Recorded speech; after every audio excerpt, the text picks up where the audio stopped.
Hello, I'm Richard Murphy, and I want to talk about what I call the Cappuccino Economy. There's a good reason for that. I've just made a video and we've just released it about why I think that what we should really discuss when we talk about the political economy of the UK is the mixed economy in which we all live. That which mixes the state and the private sector together. Well, a number of years ago I wrote a book called The Courageous State, and in that I explained something which I called the Cappuccino Economy, which is a metaphor, of course, for how I see things working. And it was a simple metaphor, but it's one I want to share. Because what I explained was that the cup in a cappuccino is the economy. It frames the debate that we have. It's literally the country. The foundation of what actually happens in our country is provided by the state. There is no money, for example, without a state. There's no law without a state. There's no contracts, therefore, without a state. There's no private property which can be held without violence, without the state. So the state starts everything off. So in my metaphor, the state is the espresso coffee, the black coffee that sits at the bottom of the cappuccino. So in it goes first of all. But then, to actually make a cappuccino, of course, you add something else, which is hot, frothy milk. And that goes on top of the state. Now, in this metaphor, the hot, frothy milk is the private sector. And I think the private sector is fundamental, as it is in the creation of a cappuccino.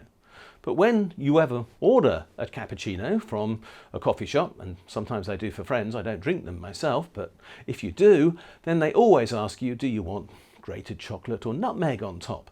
And look, that's the bit that we all see in things like Sunday paper colour supplements or in adverts, the frothy bits that seem to make life exciting, that go on the top of everything else and which add a bit of zest into life.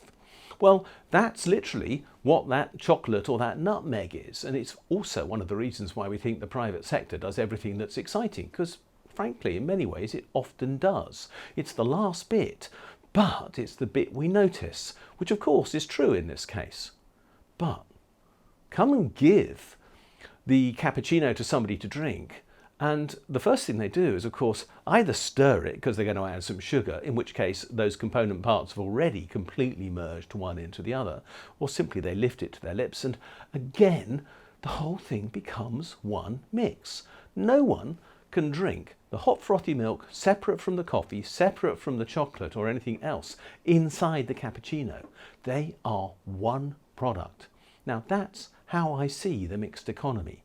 Put those bits together and we get a whole which is much bigger for some people than the sum of the parts. And if we do that inside our economy, add the state, the private sector and a bit of fun, and we get something worthwhile. The cappuccino economy is what we need to find, where the balance is right, with or without sugar, to taste, to make sure that we end up with the world we want to live in. And frankly, most of the time when we're voting, all we are doing is deciding whether to add sugar or not, because the foundations are always fundamentally similar. So let's remember we're discussing something where we have lots of common ground when we talk about politics, when we talk about the economy, but our choice is to how to flavour that to suit our long-term objectives. And right now, that for me would be a green, sustainable economy, and so I'd probably be taking the sugar out, but for other people it might be something different. But that's where the debate is. The cappuccino economy helps us understand just what we're talking about. Lots of common ground with some small points of emphasis which make the big differences in political terms. I'm Richard Murphy. Thanks for watching. Please subscribe to this video series on YouTube if you're interested. Also look for us on Facebook. I am on Twitter @RichardJMurphy. And at the same time, look at my blog, Tax Research UK, where you can find much more on these themes. And I'll see you again soon.